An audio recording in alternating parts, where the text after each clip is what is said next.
અગિયારસ હોય આપણે એમ કહીએ કે અગિયારસ ભીમ અગિયારસ તો એનું શું મહત્વ છે? ભીમ અગિયારસ કેમ કહેતા હશે એમાં?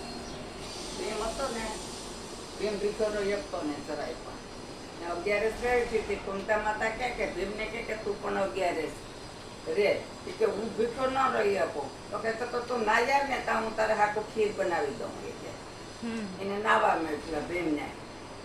ભીમ જો નાવા જો ત્યાં નવાય એટલું પાણીની એટલી નાની શરણ હતી કે આમાં કઈ આમાં નાયલો ને ભૂખ તો લાગી બહુ. એ કે હવે આનું શું કરવું?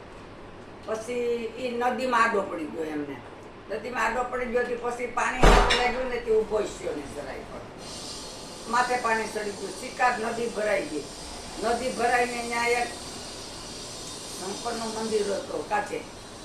તે શંકરના મંદિરની ત્યાં પાણી ગળી ગયું શંકરના મંદિરમાં. પછી પાર્વતી શિવને કે આ શું થયું કે નહીં વરસાદ લેવાને દેવાને ના એટલે પાણી. તો કે મારો એક ગાંડો ભગત છે ને એ આવ્યો નાવા. એ કે એટલે એને લાગી હતી ભૂખ બહુ.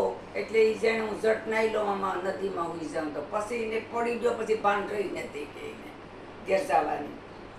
કે તો આનું શું કરવું હવે? આ તો ગામમાં પાણી ઘૂસી જાય બધી. તો કે તું હવે છે ને તું ઓલે પાર્વતીને શંકર એમ કહેવાય કે તું ગાય થાય કે ને હું હાવસ થાઉં. એ કે તો કે તો નીકળજે. તો કે હા. પછી પાર્વતી હતા એ ગાય છે ને આમ પડ્યો હતો ને ત્યાં આમ કાઠે આમ હાલવા વળગી ગાય. ત્યાં ભગવાન હાવજનું રૂપ લઈને એની વહે હાલવા આવી ગયા. આમ પડ્યો દેખી ગયો ઓલા હાવજને ને ગાયને બે. ત્યાં તો ગાયને માનને જ છે આગળ. પછી એને ત્યાંથી મૂઠિયું વાળ્યું. એને મૂઠિયું વાળ્યું ને દોડી ને હાવજને પૂછડું પકડ્યું. પૂછડું પકડીને આમ 3-4 આટા ફેરવીને ઘા કરી દીધો હાવજને. એને હાવજને ઘા કરી દીધો. પછી હાવજ અને બાંધવા વેડ્યો. પછી હાવજ વેલો ને એને અહીંથી અહીં સુધી ફાડી નાખ્યા. આ નોરિયા માર્યા. અહીંથી આખો શરીર ફાડી નાખ્યો. કોને? ભીમને. ભીમને ફાડી નાખ્યો.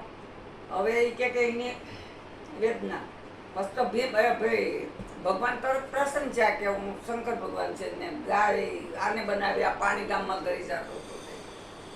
તો કે તો હવે તો કે તને જ્યાં મેં આ ફાડી નાખ્યું ને તારું શરીર આપું ત્યાં સુધી તારું વજીરનું થઈ જાય. ત્યાં તને કોઈ મારજે કોઈ બીજો કોઈ લાગશે એની કે તું મરા. એટલે વજીર એટલે હું લોખંડનું વજીરનું થઈ જાય તારું આખું શરીર. રીતે તો ઓલા દુર્યોધન ને અરે બાંધતો હતો તો પણ એને નતો અહીં લાઈક મારતો તો પેલા ગયું જ નતો ને એને તો ભીમને પણ એક પડખું આખું વજીરનું છે એનું ભીમનું તો.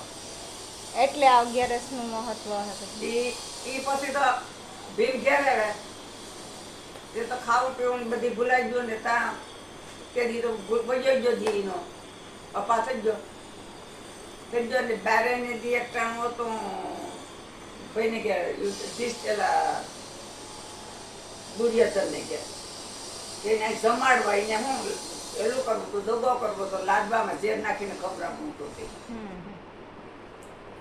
પછી એને જમવાનું બધે મોટું ન્યાય ને ઘેર જમવાનું આને જમવા બોલાવ્યો હોય ત્યારે લાડવા બધી કરતા ઝાઝા ખાધ્યા ને ઝેર મુલકનું રેડ્યું હતું.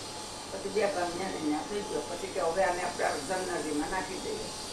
એ જઈને જમનજીમાં નાખી આવ્યા ઉપાડીને. હવે તો કે એ મરી ગયો કે જવા દો હવે એને. પછી ત્યાં પૂગી ગયો. એ તો પતાળે ગયો. પતાળમાં જો ને તો પતાળમાં એક શિવની લિંગ હતી ને ત્યાં એક રાસ પેલી નાગકન્યા હતી એની પૂજા કરતી. એની ત્યાં છે પૂગી ગયો.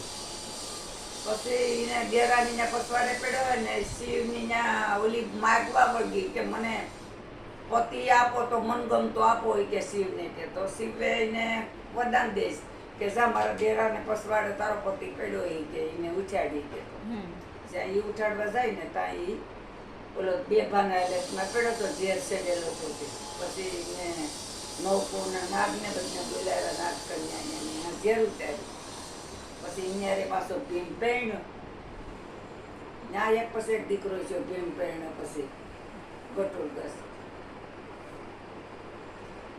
તો બોલા